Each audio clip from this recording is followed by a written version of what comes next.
to LOA Today. I'm Walt Thiessen. With me on the show today, Debbie G and Neo Positivity. This is your daily dose of happy. We are so happy you decided to join us today.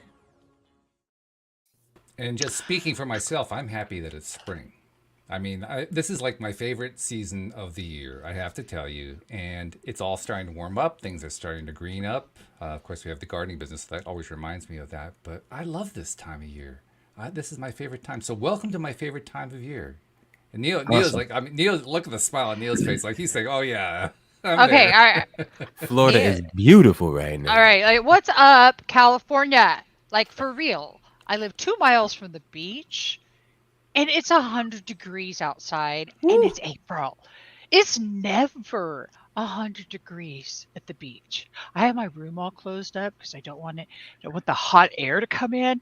As a matter of fact, I was at the market a little while ago, and then the door opened, and I looked over at the cashier, and I said, "Did you feel that? That's like hot air coming." I'm like, "What the heck? Somebody messed up the memo." Yo. Well, they got to turn down the thermostat is what it is. Jeez Louise, are you serious? We do not, it's so hilarious. We're such babies here that you would think.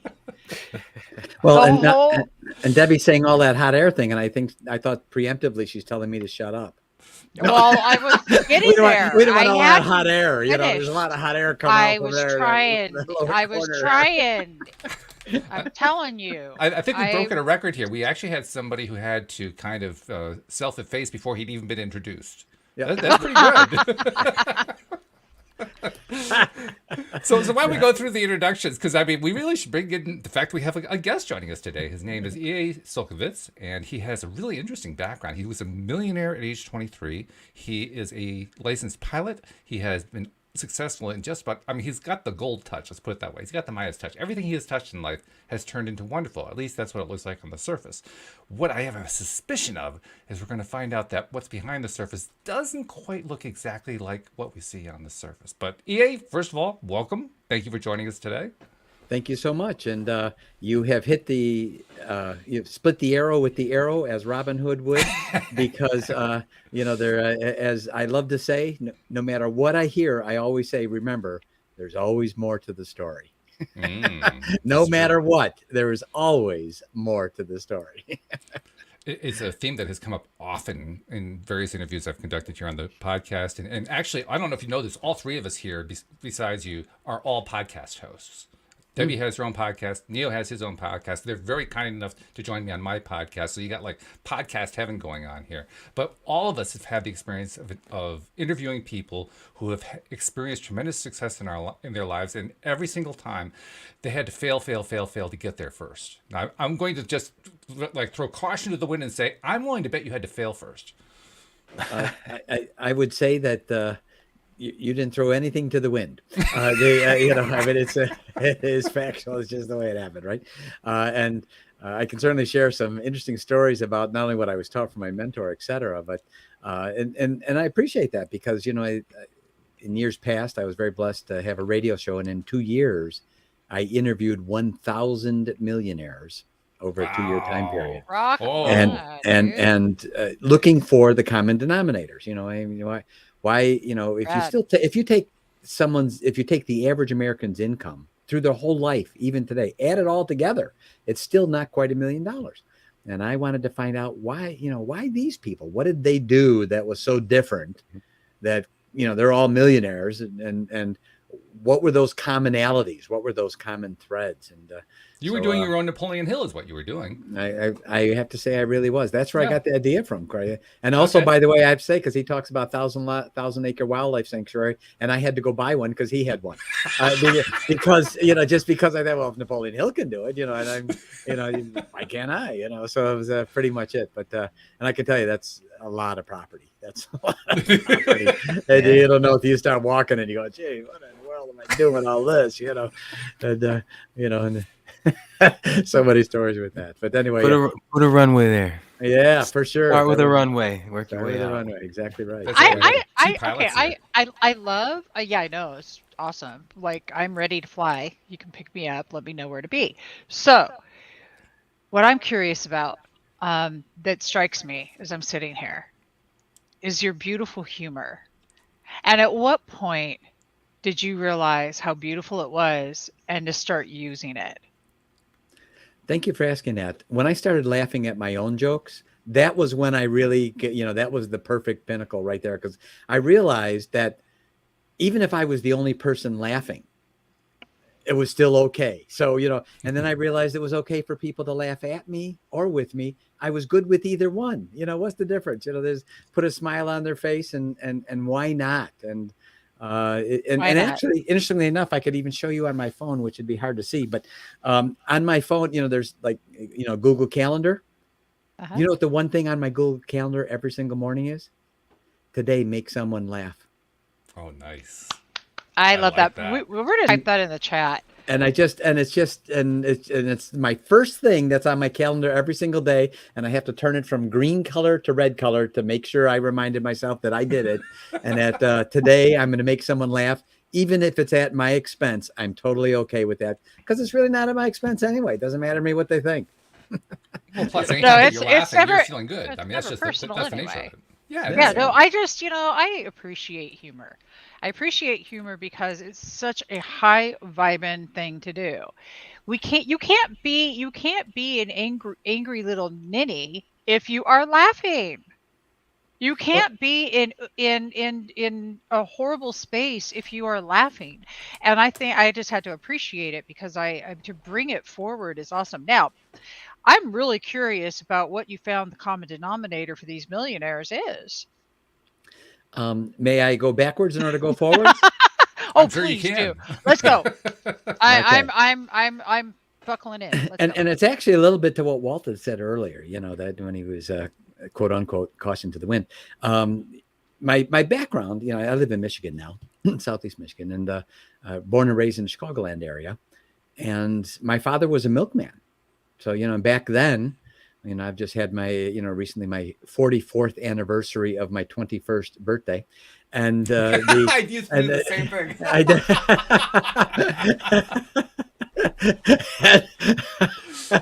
So, and back then, my father, he worked for a company called Twin Oaks Dairy. He had his own milk truck, one-man operation, and we'd get up at 3 a.m. and milk came in glass jugs. They probably went to plastic because of how many I broke helping my father on his route. But and he would get up. I'd watch him at 3 a.m. and because those small trucks like my father had weren't refrigerated. Only the 18-wheelers were back then. So in order to make the milk, keep it cool on 100-degree days like you guys are having right there, we would get up at 3 a.m. and go to the dairy where there was 6-foot tall blocks of ice. And he would chop them up with an ice pick and chop it all and then put it on top of the milk. And that's how he kept it cool. And I remember so fondly working with him at the ripe old age of 5 years old. And he always said one thing to me every day. It was the only thing he said to me all the time, whenever we were working. And it was a simple phrase, but he was making a point. And he always said, well, when we're done, we're done. And the point he was making was, when we get done doing what we need to with the milk route, I can do all the other things that a 5-year-old kid wants to do, subsequently. So my upbringing was one notch under middle class, milkman. There was always this box outside everyone's house. That was the milkman's box. Yeah. You know what was amazing? There was always money in the milkman box. No one, not one time ever touched it. Yeah, different was the era. times. Different times. Right times. Wow. Different Wow. Times. Not one time. No one touched it. Not one time. And so then it even had a phrase that was the original phrase, milk money. I mean, people often associate it with school now, but that's where it originally came from. It was the from. milkman. Yeah, right. It was for the milkman. Exactly. I mean, there's some other funny things about milkman too. That's true. Yeah, I know. Do you have brothers and sisters? Milkman brothers and sisters? And none of them look like me. They don't. I'm just curious. I'm just just curious. Yeah, there's no reason. Just had to know. I had to know. Yeah. When I say that can't be my brother, I really mean it. I mean, it could be. No, just saying. Don't mean to deprecate parents. Okay. So let's not do that. Yeah, let's not do that. That's so fine. At 16 years old, I took the first big step in becoming successful, and I became a janitor. Now, I didn't mind being a janitor because business was always picking up. What? Oh, don't. Okay, so there you go. And they're still sitting in their chairs. I didn't even knock them out. Anyway, but there was two extraordinary things that happened when I was a janitor. The first was at 16, I could be bonded, which means insured. And so if my buffer, when I was cleaning the place, hit a piece of equipment, insurance company would pay for it, right? That also allowed me to be in expensive places, also allowed me to be in expensive homes. And there was a home I cleaned every Wednesday. And when I say her name, it won't mean anything to the listeners until I make the movie reference. And there was a movie out a few years back. And it's a pretty good view. It's called The Founder. Michael Keaton plays Ray Kroc, and it's about McDonald's, right? Now, first of all, I want to say, in the beginning of the movie, it says, this is based on a true story. That's true. It is based on a true story, but it is not the true story, right? Uh-huh. And I can tell you why I know that's the case in a matter of moments here. So if you haven't, have any of you seen it by any chance? I'm thinking maybe Neil did. Neil caught it. Okay. Now, during the movie, first of all, Ray Kroc was not the way. That's all Hollywood spin. He was not that way. And there's so many things portrayed inaccurately there because, it's drama, Hollywood spin, Hollywood drama, make Ray the bad corporate guy, right? But he really wasn't that way in any way, shape, or form. In any event, in the movie, Michael Keaton, Ray Kroc, is constantly talking to a lady outside his office. Says, June this, June this, June this. That lady's name is June Martino. That lady is the lady whose house I cleaned every single Wednesday. Wow. And I lived in Oak Brook, which is where the world headquarters for McDonald's was for decades and decades. It's since moved, but so I witnessed the whole McDonald's phenomenon in my lifetime. In the movie, you remember Michael Keaton calls McDonald's number one. There's sort of a thing about displays, that McDonald's we drove by probably 200 times because it was the end of the milk route every day. And I remember when it said over 1 million burgers sold. I went, 1 million burgers. That's more than I can eat at one city. That's like, and I was astonished by that, right? So June, here's the thing that was so amazing. First of all, I don't know where I got this from, but I was so wrong that I thought in order to be successful and rich, you had to be a jerk. You had to be me only, self only, me oriented, stomp on everyone, take whatever you can.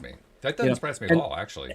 I mean, I think it's a common fallacy. I think a lot of people believe that. I had it, and I couldn't even tell you where it came from other than the fact that I had it, right? So now June was so the opposite. It wasn't even funny. So approachable. It's always nice. If I was buffing the floor and she walked through the room, if I was looking down buffing the floor, she would still say hi. I mean, just so to me, to the point it was astonishing and subsequently a curiosity, but not in a stalking way. All right. So but I was astonished. How can someone be this happy and be so successful? I couldn't, when I met her, she was already an icon. She had the third most controlling stock already in McDonald's. So I couldn't count on my fingers and toes how many zeros she was worth. So one day I got up the nerve because she knew who I was. I was in there every Wednesday. I always said hi, very cordial, very approachable, very. So I went up to her one day, got up all my nerve I could. I'm shaking in my janitorial boots. And I went up to her and I said, hi, June. She said, hi. I still, even today, I'm so astonished by how nice and approachable she was. And I said, can I ask you a question? She said, sure. And she knew who I was and stuff. And I was there every week and that kind of thing. And I said, can I ask you about it? And she said, well, what's that? And I said, well, the whole McDonald's thing. I'm not kidding. That woman, not that exact woman, because that's an actress, but the June Martino, the real one, put her arm around me, brought me in the kitchen, told me the entire story from beginning to end. Incidentally, where the movie started, which is when she was working for Ray when he was with Prince Castle selling milkshake mixer machines, even before he met the McDonald's brothers. That's where she started the story because she was working for him already, right? All the way through, literally up to where in that same minute in the kitchen, she even had the maid and butlers bringing us. She had a maid and a butler bringing us food in the kitchen so she could keep telling me the story. And at one point in the story, which is very germane, and it was life-changing for me, it's actually nodded to in the movie. There's a time in the movie where June Martino goes to Ray and says, Ray, we got a little problem. And she says, we're out of money. He said, wait, how can we be out of money? And that perpetuates him calling the brothers. They have an argument on the phone. He needs more percentage, right? Well, that event happened, just not that way. And she told me about that event decades before the movie came out. And she said, Ray and I reached an agreement that I would work for no money. And he would pay me in worthless stock, worth less than zero, underwater company stock. And he would take the phone calls from bill collectors if anyone called and wanted money from me. So I just asked her a simple question. I said, June, I'm a janitor. I work Friday to Friday, paycheck to paycheck.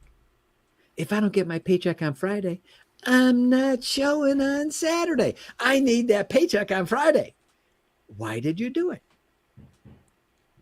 Walt, Neo, and Debbie.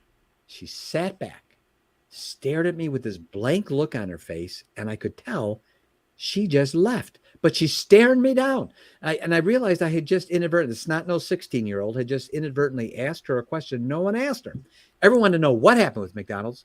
No one wanted to know why. And so I asked her, why'd you do it, June? Why'd you work for nothing?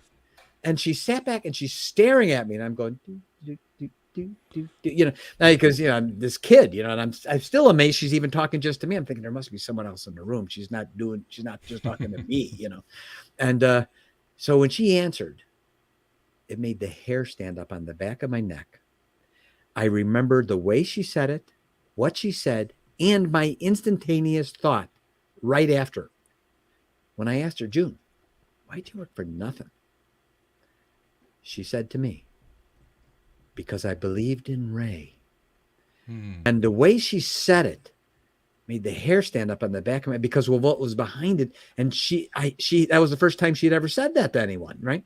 And my first thought instantly was, that's it. I need to find me a Ray Kroc. I need to find a Ray Kroc that can put me under their wing and teach me what he taught her, because obviously it didn't too bad for her. It didn't work out the good. She's got a Rolls Royce in the garage. Then, that $1 million mansion back then, let alone what it would be worth now. And I thought, I don't even know what I don't know. All I know is one thing. I don't know it. I don't know what it is. And I didn't know what mentor was. I spent my hooked on phonics money on something else. It wasn't even on letters. And so I didn't know what a mentor was or how to spell it. All I knew is I needed a Ray Kroc, right? This is to the name of your podcast, what I'm about ready to say. So I just threw it out there. I said, where would I find my Ray Kroc?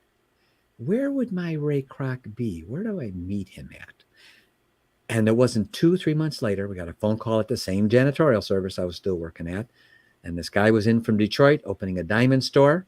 My boss sent me over to show him some carpeting. The guy offered me a job, and he became the father I never had, even though I had a father. And I became the son he never had, even though he had a son. And I was very blessed that he was my mentor. And he was a puritanical genius, an amazing man. When I say mentor, and it's one of the reasons I became an advocate for mentoring for people. In my world, if you don't have a mentor, we call that naive. That's what we call it. We call it naive. There's a reason the coach stands on the sideline and doesn't stand next to the quarterback, because he would see the same thing quarterback is. On the sideline, he gets to see both teams. He can see all these things happening and whisper in his ear. See that guy in the right? He's about ready to eviscerate you. He can give him tell him that what's happening, right? It's a different vantage point that's so critical. So I became a huge advocate for mentoring at that as a direct result of this experience. And Sam Robbins, my mentor, he was a puritanical genius. And I say when you get a mentor, one of the most important... I got to interrupt for a second here. Please do. Because you've used that term a couple of times. I want to know what you mean by it. Puritanical genius. What does that mean to you? Exactly what I was going to say next. Anyway, so and basically it means someone who's done it, right? And I've met so many, literally thousands of educated idiots in my life, right? And these are the people, they have all the book knowledge and they can spew it all back at you. Zero execution and zero implementation skills. Simply put, they've never done it, right? And when you have done it, you've brought with all the things you mentioned earlier, Walt, and that is, when you've done it, you've brought with all the things that didn't work, all the mistakes that you made. That's where the wisdom is. It's not what's in a book. And so I share with people, when you're looking for a mentor and you're getting a mentor, ask one question. And don't be afraid to ask it. Can I ask what you've done? Right? Yeah. And if they can't give you a good answer to that, then keep seeking. You need a mentor that's done it, not an educated idiot. because an educated, you're just paying for their education to further their education because they haven't done it yet, right? Well, it's the same thing with running a podcast. When you run a podcast, you're looking for guests. You're looking for people to come onto the show who have done something that you need to learn from. That's how you put a podcast together. Exactly right. Exactly. You know what? I vetted my husband, and I'm gonna, and I mean, I vetted we vet those. I'm going to use that term because that really is what it is. But wouldn't you say that you're also looking for your match in there? That all of those things, have they done it? What are the other pieces that they need to have in place? What are your other must-haves in that relationship that you are building with that mentor, besides have they done it? Because it's a very intimate relationship. Mentoring is very intimate. It's not just, and during the COVID craziness, we, all of a sudden there was this big flood of coaches. Everyone's going to be a coach, right? And they take a course. Now I'm a coach, right? And and it just doesn't fly. That mentoring is something totally different, much more personal.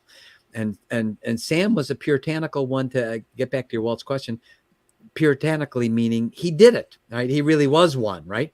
He had the background, the experience. In fact, I'd like to share with you a story about him to show that point. Okay. And also it's a story about, and I should warn your listeners, I never say anything in 10 minutes if I can say it in 20. So anyway, We've had a few of those on lately. I know that kind of person. I'm right there. I'm right there. So feel free to jump in anytime. It'd probably be welcome. Then I can take a breath. So I was literally thinking about this earlier today. I got to tell you this. I got to interrupt because we had a guest on yesterday who was he was really overboard with this kind of thing. And I was thinking, like, how do I want to handle that in the future? And I finally realized what it was. I finally figured out how I was going to do this. I said to myself, the next time I encounter somebody who's going on and on, I'm going to say, would you like me to lend you some punctuation? Yeah. Just to divide the sentences up, Cowbells. We're just going to bring the cowbell. Yeah. You know what? I actually have thought about getting a cowbell just for the simple purpose of getting a cowbell and doing, Yeah. And what I want to say about that? I've got a fever. And the only prescription is more cowbell. More cowbell. Best SNL skit ever. Best SNL skit ever. Ever. It was Will so Ferrell good. is hysterical. Jeez, he's so good in that. So funny. God, now I'm going to have to watch it again. I know. I probably good. would too. I probably would too. You just sit there. Oh and my roll God. What's your favorite? Do you remember Deuce Bigelow? Do you mean the first one or the second one? The first one. Okay. So the answer to the question is yes. Obviously, yes. For sure. Yeah, funny guy, Rob Snyder, and God, that was so much fun. He is a funny guy. So, to the story of my mentor. Yes. He was telling me about, right after I'd met him, what it was like to grow up during the Great Depression, and he said, people were jumping off of buildings committing suicide because they had lost their fortunes. He said there was multi-mile long soup kitchen lines just to get a bowl of soup. He said it was desperate times. And he was walking around and he went by the store and he saw there was just one guy way in the back. So just to burn the clock, he stopped in. And it turns out the guy was the owner of the store. It was a sewing machine store. It was filled with sewing machines. And the guy said, I said, no one's buying sewing machines. They need food, He said, so no one's buying sewing. He said, I paid for these and they're all just collecting dust now. And he said, I had to let my employees go. I couldn't afford my employees. He said, I basically just come in to, keep an eye on the sewing machines every day. That's it, right? My mentor had this flash in his mind and he said, how about if I help you sell some of these? The guy said, well, what do you have in mind? He said, well, people can't afford to buy a sewing machine. He said, how about if we sell it on payments? And he said, and I'll guarantee a sewing machine. I'll set it up. He said, so if someone walks with a sewing machine, I'll cover it. I'll guarantee. So you're not on any money. The guy said, man, go for it. Whatever. They're all just collecting dust and paying for it. If one moves, that's more than what's moving. So the next thing he did was extraordinary. He put together a flyer that said women to work from home. He told me he never fully caught up with all the responses. Wow. And what he did was simply put together a way for women to work from home, sold them the sewing machine in their home on payments, gave them the patterns to sew with, gave them the material to make the garments with, then also guaranteed he would buy the clothing from them, which guaranteed their income meaning now they could make the payments on the sewing machine and have an income left over, which everyone desperately needed. What an angel. Are It you wasn't done. He serious? still wasn't done. Then when he bought this clothing from the women, he then sold it to stores as high quality, deep discounted clothing that stores could then sell to their customers, all of within Depression era wanted high quality clothing at the deepest possible discounts they could buy it at. In 18 months, people are jumping out of buildings because they lost their fortune, jumping off of buildings, multi-mile long soup kitchen lines. In 18 months, he earned $1 million. Yeah. Now, that was in Yeah. Depression money, by the way. And it's over. Yeah, Got to right. be over. That- Got to be over that's- 20 million now. Oh yeah, easily. And, Yeah. and he said he never caught up. He said, and what he told me was two things that were important. He said, number one, I looked at everyone's problem down the line, and he said I did everything I could to solve their problem. I solved the problem for the sewing machine guy that owned the company, right? I solved women needed income, families needed income, right? I solved for the store, for the customers. He literally went down the line step by step, looked at their problem, not his own situation. And he said, I solved their problems. He said, so let me share with you something very important. He said, through your life, you are going to get tackled 1,000 times. Get ready for it. If someone tells you they've made it and they haven't been tackled, distance yourself because they're next and they've been saving up. It's going to be a whopper. He said, so make sure. He said, that's a part of it. It goes with it, right? He said, so here's the thing. When you get tackled, there'll be times in your life when you think you have money problems. He said, you don't. He said, in fact, you'll never have a money problem. And I looked at him like, what? He said, you never will. He said, you'll have idea problems, but you'll never have money problems. Ooh. He said, Wow, because I love every great solution, every great enterprise, every business always started with one idea in one person's mind. Mm-hmm. He said, so when you have those times in your life, and you will have many, bad investments, fortunes will come and go. He says it happens. Get your head around it. Don't think it's going to be all perfect, because it's not. He said, you be real about it. He said, but reframe it in your mind as the events happen so that you know it's an idea issue, not a money issue. And he said, and with those, and that was the truth of his story. He did all of that and earned that $1 million and never put in a penny of his own money. It was all solving everyone else's issues, right? That were already there. So I share that with your listeners as what I would call a golden nugget taught to me by my mentor. And by the way, all the things we teach at Givers University, I didn't make up any of it. I was just a conduit because my mentor told me, you can do it. What? Anyway, you were doing something. You were doing something before the internet came along. When the internet came along, and social media, when social media came along, the whole thing was about sharing, right? Somebody posts something else, somebody else shares it. You were sharing long before sharing was a thing. Well, I appreciate that. I can share with you. It's interesting. I know why you just made me, in my mind, I had this picture. I remember, listeners are going to laugh.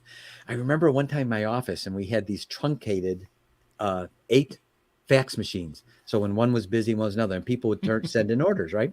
And these machines were firing up, and the people were sending in these orders, and the fax machines were just going like crazy because when one was busy, it went to the next, and they were all running at the same time, and orders were coming in. And I remember thinking to myself, how did I ever get by without a fax machine?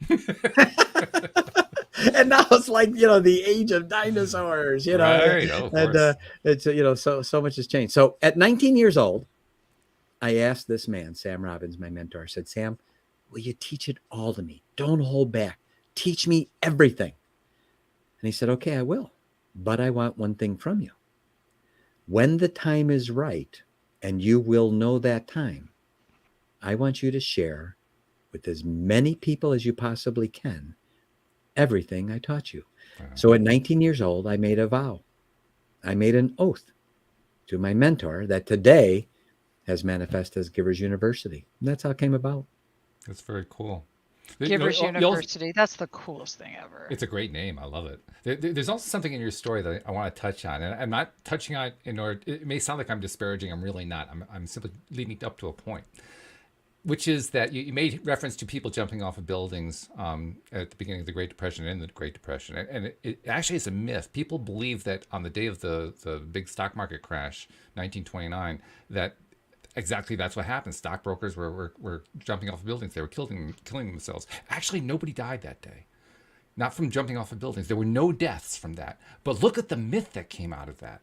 And what that myth did was to basically paralyze with fear an entire generation. And that paralysis of fear has carried on year after year after year. So it's gotten to the point now where anybody who ever thinks about an economic decline, they automatically assume people died. And it wasn't even true. Now, I'm not saying that to disparage your story, because your story is wonderful. The whole idea of just having this tremendous breakthrough and achieving all the success during the Great Depression is a wonderful story. It's fabulous. And I think really the great reminder is, you were right. The breadlines were all over the place. About 20% of the population was destitute. But the other 80% wasn't. That part gets left out. People forget that, yeah, horrible things were going on. Let's not in some way just paper over how bad stuff was. Stuff was really bad. But even in the worst times, there are still opportunities. People have been talking over the last few years about how rough it's been because of the pandemic. And yeah, the pandemic has been rough. I went through really rough stuff with the 2008 financial crisis. My entire business got wiped out in one fell swoop because I was catering to small nonprofit organizations that all disappeared because nobody wanted to give to nonprofits anymore. So I know exactly what that's like.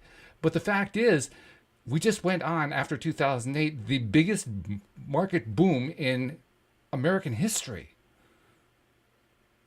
You got to kind of keep that in mind. You got to kind of keep that kind of perspective in mind. So anytime you're thinking about how bad something is, how terrible a time is, how, this horrible stuff that's going on, you got to remind yourself there's a lot of good stuff going on at all times. That's why somebody can come along with the idea that you described and turn a seemingly dead enterprise into a multi-million-dollar business, because good things can happen at all times.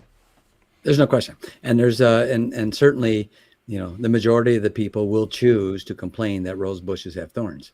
Absolutely. And there's going to be those small fraction that will always say, "I'm so thankful that thorn bushes have roses." Thorns have roses. Yeah, and I can share with you categorically, Walt, that absolutely there were people during that time period that did commit suicide because they lost their fortune and did jump off of buildings, because my mentor said he knew them. But the myth is on that it happened on Wall Street, and it didn't happen on Wall Street. Well, and also I would call into question, how many people actually kept track of every person and what happened and who died and who didn't.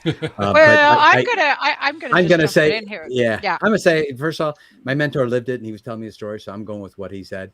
I'm not saying on the day of Wall Street and the crash, these people jumped. In fact, I was painting an 18-month time period, and there was a lot of people that, during that time period, I guarantee you there were people that commit suicide because they lost their fortune. There's no question. Sure. Just not on Wall Street. But that's where the myth is. The myth is that it was the stockbrokers who were killing themselves. The stockbrokers were jumping off the buildings, and that's the part that was not true. Yeah. So, were you going to jump Can in? I just have to. I have to. Yeah, because jump in there. I am. COVID was like the biggest opportunity for everybody to take a recheck on their life and get it together. Yeah. Back in the day, but you know what? Opportunities are what a visionary can see. Opportunities are something that they see all over. But here's the key element in everything I've heard you say: being of service. When you show up for others as you would like them to show up for you, be of service. You're Giver University, be of service, and being in that space is one that is gratitude working all the way through. It's an appreciation vibration. For sure. So what I took out of this story is that you had a visionary as a mentor who saw the needs of others. Yes, they knew they were going to they would benefit. Yes. However, I can promise you something, because I've been doing what I do for a minute. And if I put myself before I put my guests, I would not go well. when you're actually being of service, you show up with no intention, no agenda, but to really put this together. It also worked because it was a collaboration, and there's a celebration, a space of compersion here that we can get into.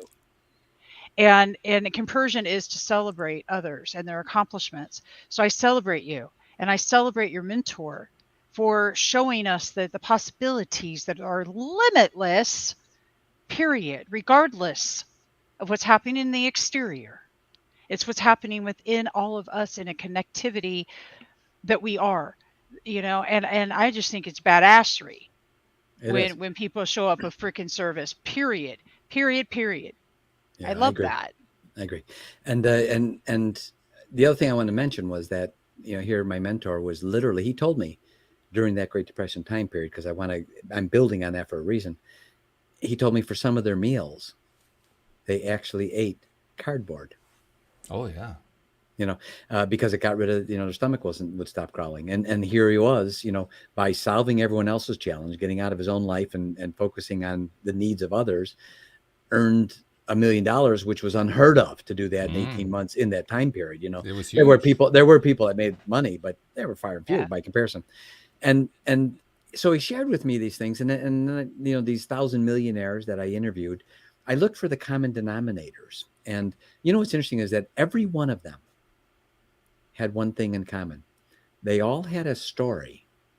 Not some of them, all of them had a story of when everything told them to stop. Their family, their relatives, political system, the money, their business, the product, everything told them to stop. And what's funny is these people didn't even know each other. It was over 2 years time period, and a 2 year time period. And they're literally, some of them even used almost the same words. And they said, I took the next step almost out of morbid curiosity to see if anything else could go wrong, because I thought I hit them all. What else did I miss any? And they took that next step, and then they said when they took that next step, things started. It was almost like failure exited and said, these people don't know when to give up. I'm going to go goof up someone else's life. And they said things started happening and coming together in spite of themselves. And what's extraordinary is they all had that story. And that's why my mentor said, get rid of the F-bomb. He said, and I said, the F-bomb? He said, yeah, failure. He said, supplant it with the words temporary defeat. He said, because failure is so eternal sounding. He says it even has an eternal sound to it. He said, but you're going to get tackled 1,000 times. He said, so when you say temporary defeat, you're going to stand up and realize you got a first down. He said, you're still in the game. He said, when you say failure, you throw yourself out of the game. He said, so reframe these events as temporary defeats and then start to build on them. And I can share with you, all of these 1,000 millionaires had that story, not some of them, all of them. And they all had that time where they took that next step. And that brings me to two important things I'd like to share that my mentor did that I think your listeners would be fascinated with.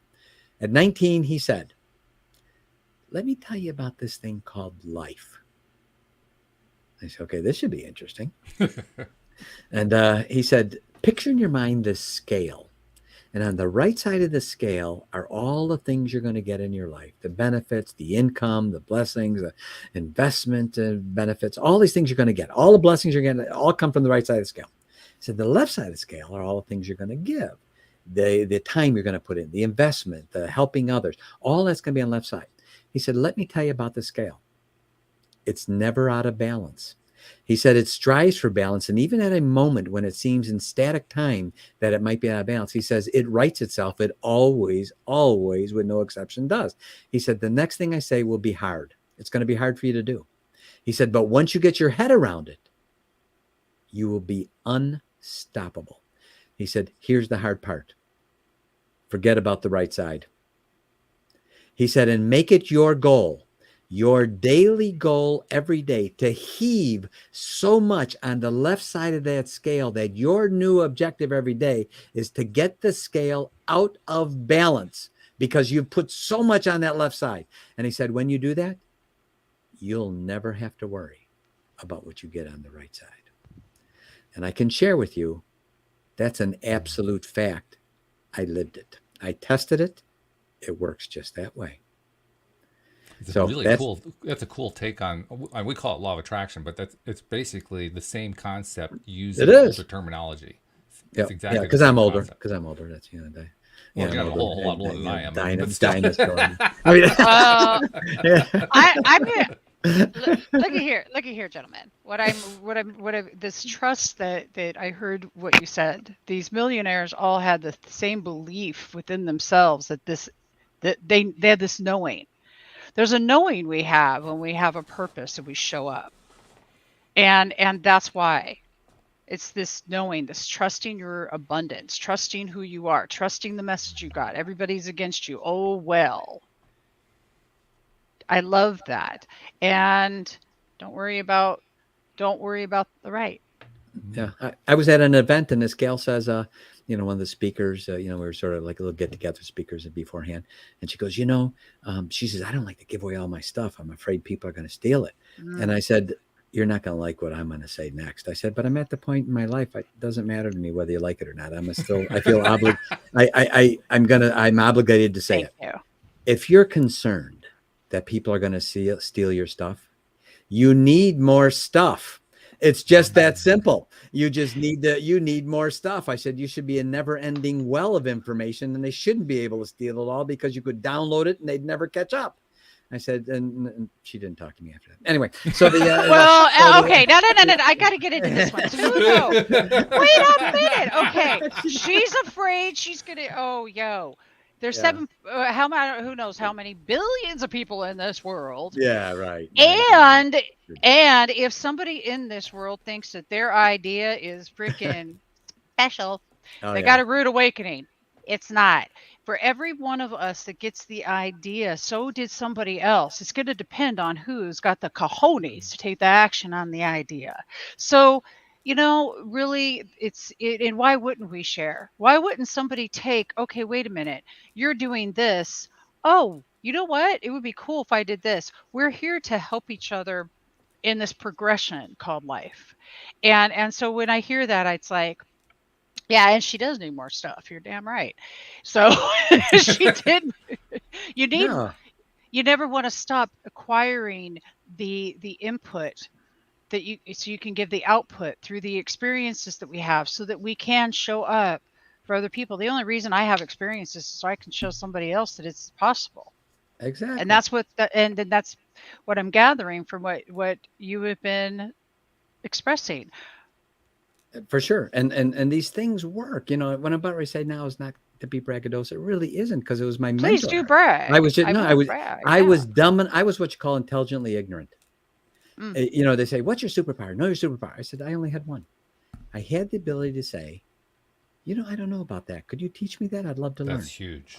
That was it. Big. Where everyone today is all, I got to have the best brand and I got to be a personal brand. I said, forget that branding stuff. I said, what you need to be concerned about? The brand of your customers, not your brand. I guarantee you, if you're concerned about the brand of your customers, they will give you all the business you ever want. They don't care how you look. They want to know, what's the result you're going to be able to give them. And there's all these people in the preeminence and everyone. My mentor said, if you're the smartest man in the room, you're in the wrong room. Get out of that room. You're not going to learn anything, right? So here I was meeting this guy, and 23, of course, became a millionaire because of him. Then at 33, 1989 was the first year I earned $1 million in salary after I paid taxes. I admit, not business income. This is personal salary income at 33 years old. And why? I listened to someone smarter than me who had done it, not because it was me. I just listened to him, and he said, do this, don't do that. And I said, okay. It was just that easy, and everyone said, I'm smart. I know it. No, that's not the way it works. And it doesn't work that way. You're just kidding yourself when you think that way. So here's the next one. This little tidbit is still today so extraordinary in my mind. I worked my way up with my mentor, and we were equal partners in many businesses. He had diabetes. It took a toll on his life, dating all the way back to his eating habits, living on eating cardboard for meals and all that kind of stuff. And eventually it took a toll, and he left us early because of that. But when I was 33 years old, and he came to me one day and he said, I was working and I was looking down, and he came in and he said, I'd like to propose we compete against each other. Oh, That okay. gave me pause, and I looked up, and he had that look in his eyes. There was a show years ago. It was a little animated, sort of a real light show called The Monkees, about this fictitious singing group. Mhm. And one of the Gotta guys find was, me a dog. yeah, one of the guy's name was Davy Jones. And Davy Jones Baby. fell in love in every episode. And when he did, his eyes Everyone. twinkled. Whenever he This is fell in true. love, his eyes twinkled. And that happened every episode, right? That's I right. looked up, and Sam had the Davy Jones eyes. I knew right then this Ah. was going to be interesting. His eyes were twinkling. This is going to be really interesting. I knew that look, right? So I said, so you want to compete? Well, what do you have in mind? He said, well, this is what I propose we do. He said, we're going to compete year by year to see who can make the other one more money. And whoever makes the Ooh. other one more money, they're the winner. The other one is the loser. And the winner gets to ask the loser for anything they want, and the loser has to buy it for them. I said, okay, let me make sure I understand this, right? He said, I said, let me make sure I understand this, Sam. I said, so what you're saying is, okay, Sam, if you, we're going to compete year by year. And if you make me more money than I made you, you win, I lose. So because you win, you get to ask for anything you want. And I, the loser, I have to buy it for you. He said, yep, that's right. And I said, okay, wait, now that means the other side's true too, right? That means if I make you more money than you make me, I'm the winner. You have to buy me anything I want. He said, that's right. Whew. The first This year. sounds very, very similar to a movie theme. You ever hear of the movie Brewster's Millions? I mean, it's not identical, but it sounds very, very similar in terms of what the setup of that movie was. Not familiar. And so he, so I said, so I remember the sigh. Even today, I remember going, okay, this is going to be really interesting, right? The first year, he beat me so bad. It was brutal. And I paid cash for him for a house in Florida. I cashed the house out. I couldn't be mad. He made me more money than I made him, and I had the money. So I couldn't be mad. There was nothing to be mad about. And I thought, man, I better get smart fast. This is going to be brutal. You know, I better figure it out. So I got my act together. And the next year I did win, and he bought me an aircraft, which is when I became a commercial pilot. The next year I won, he bought me a limousine, and I had a full-time limo driver. The next year he bought me a second aircraft. So at the fourth year, we just started carrying forward, and then it hit me. Oh, this guy.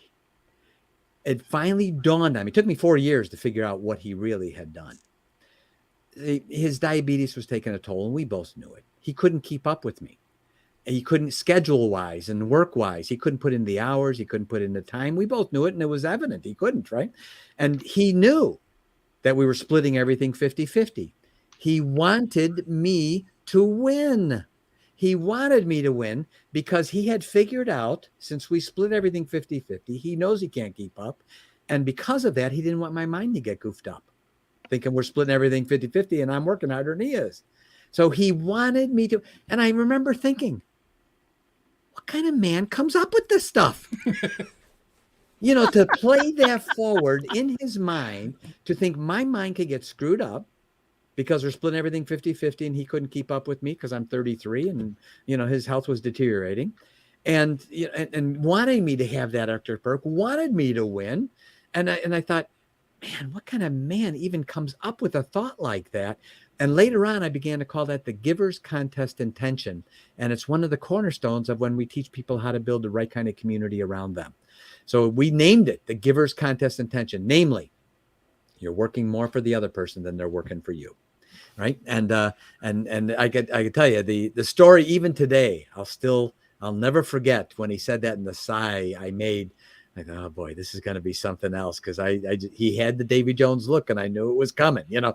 And you think, but isn't that the ideal scenario? You know, when we're working with people, fabulous. If you're going to compete, it's better than competing like that. Yeah, I'm not even sure I can call it competition. I get why you call it competition. Yeah. I mean, if you're competing and one guy loses but a loss is a win, is that really a competition? Exactly. I guess. Yeah. I mean, well, a contest is what we call it. You know, it's a contest, really. You know, and whatever label we put on it, the intention is what the real issue is, right? The intention of, you know, what we were doing in this instance. So that sort of led us down the path of, you know, what we sort of do at this point with Givers University, sifting, you know, from all these millionaires and the questions I was blessed to be able to ask them off the air, which I was much more interested in actually the interviews. And then of course what my mentor taught me, over the years, and then to be able to pass that on, living up to my vow, my commitment that I made when I was 19 years old. And that is Givers University. And right now we're focused on, let's see, I've done, I guess, about 190 interviews since last April on different podcasts. And my goal was 200 April. And then I'm going to back way off. I mean, so at the end of this month, basically, I'll be backing way off interviews, maybe one every couple of weeks at best. But, and through the course of that, I've never found anyone saying, I know someone else is teaching what you're teaching when I say the next thing. And we teach something that, first I backpedal. Not backpedal, but reference. I want to say to your listeners, we love everybody. I say it again. We love everybody. And we teach a skill that's not being taught. One word, discernment. We teach people how to separate the person who we love from their deeds, which we may not love. And by observing, it's a skill, an observation skill of discernment. By watching what they're doing. We even do this by checklists. We teach them checklists. One's called the 25 do's. It's a literal checklist of the 25 things you should watch people doing. And from this checklist, you can begin to discern by what you're watching them doing, not what they're saying, what you're watching them doing. You can begin to discern, should I bring them closer into my life? Because givers with them to bring the 3 W's of givers, wisdom, wealth, and wellness. Or because of what I see them doing, should I begin respectfully, not rude or nasty, should I begin respectfully distancing myself? Because if I bring them closer, they're going to make me collateral damage. And I ask your listeners, think about the times you stamp out fires. Think about the times your stress level goes up. They have something in common. There's a name attached to them. And if we can learn discernment in our relationships, now, I know for a fact, Debbie, Neo, Walt, you're all self-improvement geeks. I am as well, right? But no one's teaching us, what about the other guy if he's doing it wrong? What should I do about that, right? Should I welcome him in and let him make me collateral damage and I'm stomping out fires not of my making?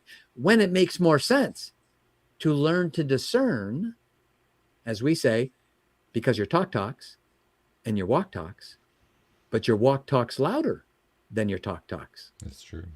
And so we teach people to discern and observe what they're doing. And here's checklists so you can decide, should you bring them closer in to form that ideal community, or should you be respectfully distancing yourself?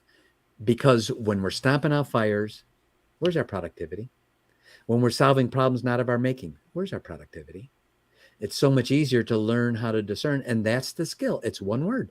We teach discernment in relationships. We don't judge people. When we say giver, we're not labeling a person as a giver. We're identifying giver deeds. When we say taker, it's not like, Invasion of the Body Snatchers.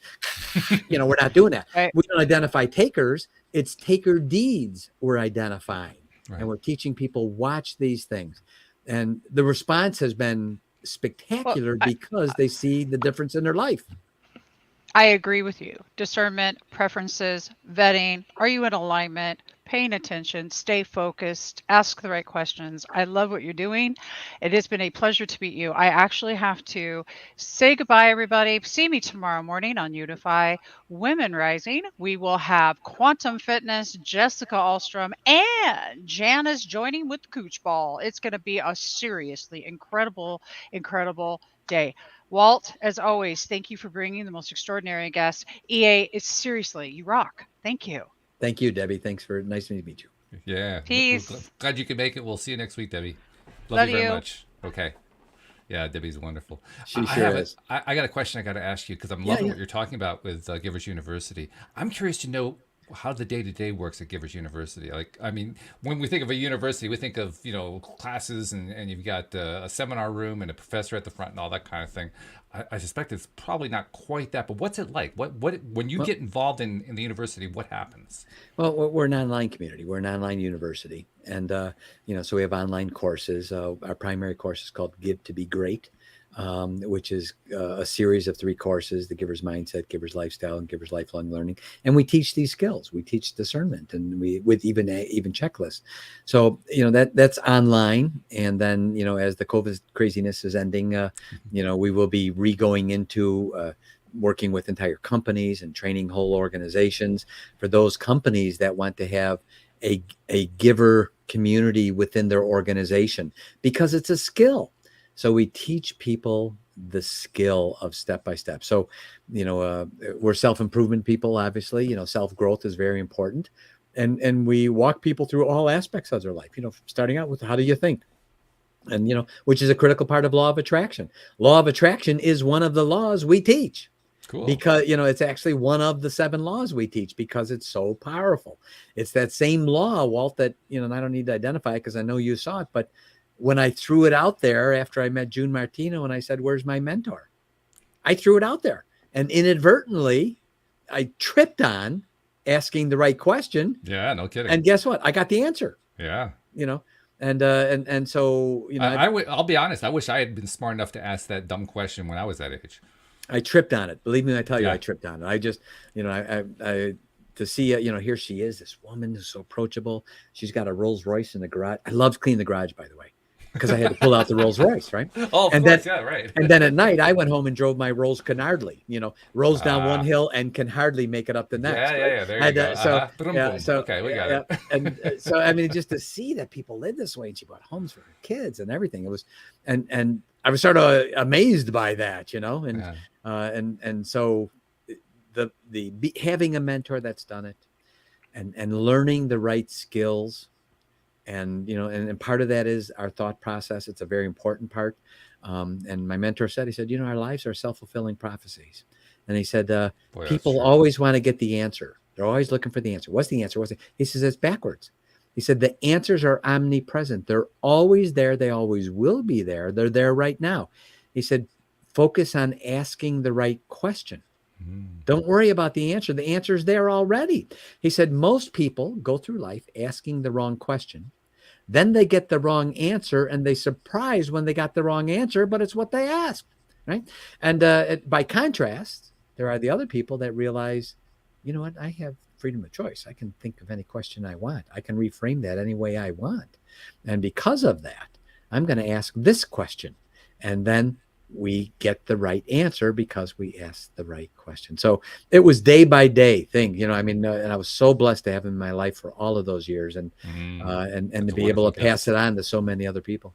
Yeah, and I'm so glad that you are passing it on to so many other people. I love what you're doing. Thank you. I'm very curious to learn more about how the university works and so forth. I think it's very cool. I wish sure. we had a lot more time to talk about it, but we could take a few minutes because sure. I'm curious.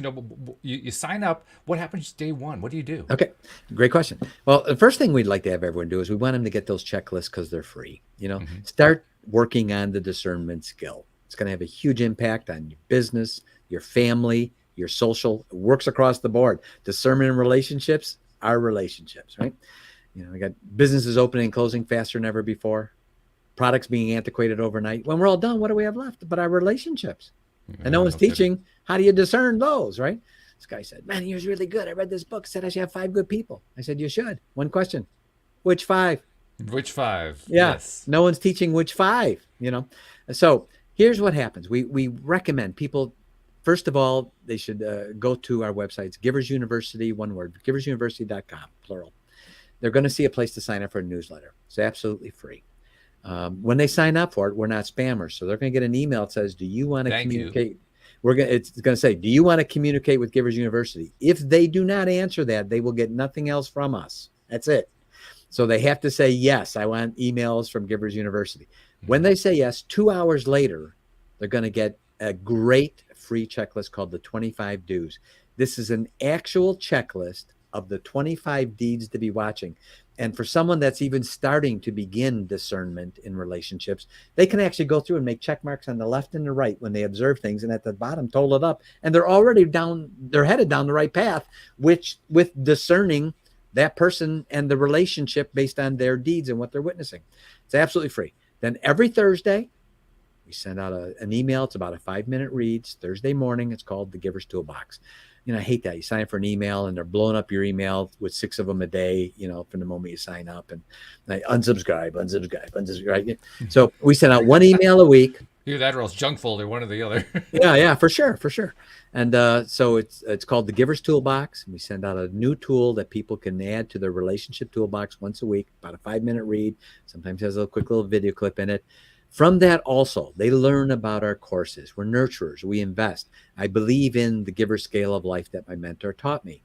So, we provide these checklists and all these things. They learn about the courses. They learn about what we have at Givers University, their combination of books and also audio courses, through the Give to Be Great series, if you will. And as the platform grows, other offerings from other authors and people that are parallel with, the message we want to get across as Givers University. So they'll learn all that just through the email, the weekly email. It's 1 email on Thursday morning. That's it, and we want it to be of value and give value to people. Also, by the way, great value. Go to our YouTube channel. Again, absolutely free. It's Givers University, all one word, no spaces, Givers University. Look for the checklist. There's a playlist that's called How to Build Your Own Givers Community. That's 21 2-minute clips. It's 21 clips, all 2 minutes in length. So the very first an hour, basically. Yeah. And the first clip is 2 minutes on how do you determine the difference between a giver community and a taker community? What's the difference? Then the next one, we walk them all the way through how to build a giver community around yourself, including the last 4 clips, which are on the agenda. What do you do once you have a group? Napoleon Hill does a superior job of explaining what the mastermind principle and concept was. And when he explained it in Think and Grow Rich, it was new and novel to a lot in people. So he explains what it is. He does not explain how to do it. He just says what it is. That frustrated me. I have to admit, in fact, we even did that book on the show. We literally, a co-host and I, we went through page by page. We both agreed that was the one thing that was missing. Like, where was that? And that's what we do. We actually had a very granular approach. Because you've seen it, Walt. People get together and they say, let's form a mastermind group. And they come together with good intentions, good reasons, etc. And then 2 or 3 months later, it just sort of dissipates and it starts to fall apart. It does. And I've seen it over and over again. And that was a curiosity. And I thought, why is it fall? They came together for a good reason. Yep. Why did it fall apart? And so we began to dig in. Say, okay, why is that? And we realized there wasn't a step by step. We even go through the word discern, DISCERN, are the 7 steps to go through. Into an acronym. Oh, cool. Yeah, on how to build a giver community. So go to the YouTube, look for the top playlist is How to Build Your Own Givers Junto. We use the term Junto, which is interchangeable with community. And how to do it step by step, very granular. Here's step 1. Then after that, how do you decide? Who are you going to have, right? Who do you want to have around it? 2 to 12 members, assumably.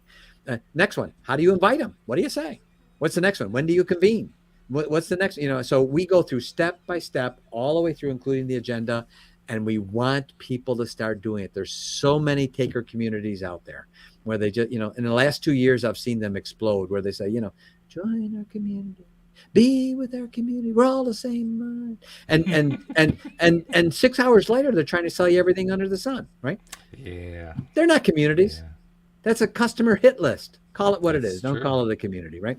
I love that. So we teach people, and that's really the primary thrust of what I'm doing with the interviews. And right now is teaching people there is a difference between giver and taker communities. And here's how you build a giver community around you, the mastermind on steroids, if you will. This is how you do it, step by step. Even after it's formed, here's the 4 clips on agenda. What do you do? What do you say at the meetings now that you're formed? What do you do each meeting? And why do you do those things, right?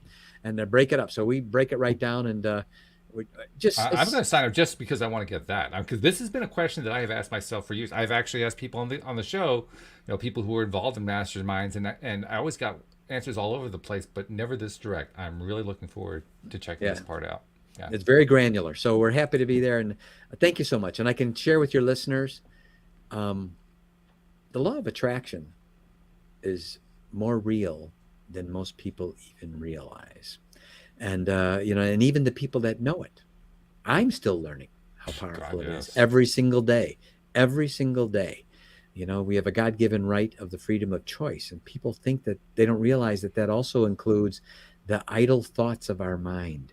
Yes. That we have literally a good estimate is that we have 1,250,000 small little conversations with ourselves in our own head every single year.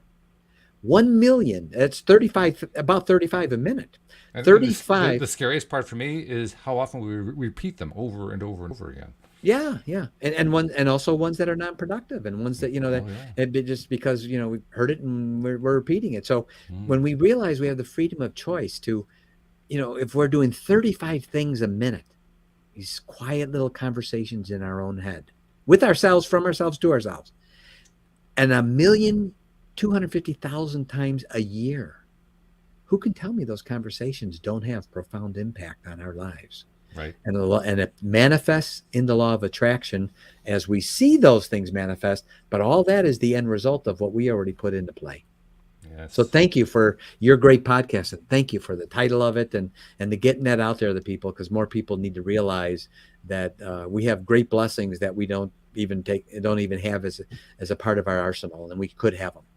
You're very welcome, and thank you for coming on to the show and telling us about what you've been doing with Givers University. I mean, I think you could tell. Debbie was over the moon with it. Neo was loving it too. I love the title. I mean, I love the whole concept behind it. I'll tell you, the only thing that made me worried about it for a split second was the university part, because I was thinking to myself, okay, where's the tuition? Yeah, right. But that's not what's going on here. This is Givers University. So go, exactly. Learn how to be the giver. That's the message, and I love that message. So yeah, really, thank you very much for coming on the show, and not only telling your story, because your story is a wonderful story, your personal story, and what you learned along the way. By the way, I'm really envious of you with the mentor you discovered. I mean, seriously, that was like, I was so blessed. Wow, what a find that was. Somewhere I did one thing right. That's what I still even say today. I don't know what it was, but somewhere I did a thing right. That was beautiful. And well, you did. Well, you did the one thing right, which was you asked for it. Yeah. You're right. That's really what you did. By mistake. By mistake. Congratulations. Hey, you made a mistake. How wonderful. Yeah. I mean, I didn't even know what I was doing when I was doing it, but I just, I just knew what June had. And I thought, man, that's got to be the answer, is Ray Kroc. I need mine. Thank you so much, Walt. What a great message and a great podcast that you have, and such a blessing to be on your show. Thank you. And there will be a link in the show notes to find Givers University, just in case you can't remember giversuniversity.com. I understand completely. That's why we put the link in there, so you can find it nice and easy. And so, yeah, you definitely look for it there. So thank you guys very much. Thank you. We had some live streamers who were saying, by the way, I was guided to this. So, we were touching the right notes here. So thank you for that part too. And thank you to our podcast listeners everywhere, because I say this often. It's almost become kind of cliche, and it almost sounds like a throwaway, but I really wouldn't have a podcast without you guys. I started a podcast because I wanted to do a podcast. When you guys came along, it just made it better, and you continue to make it better. So thank you for continuing to be listeners. We'll see you all next time here on LOA Today. Goodbye, everybody.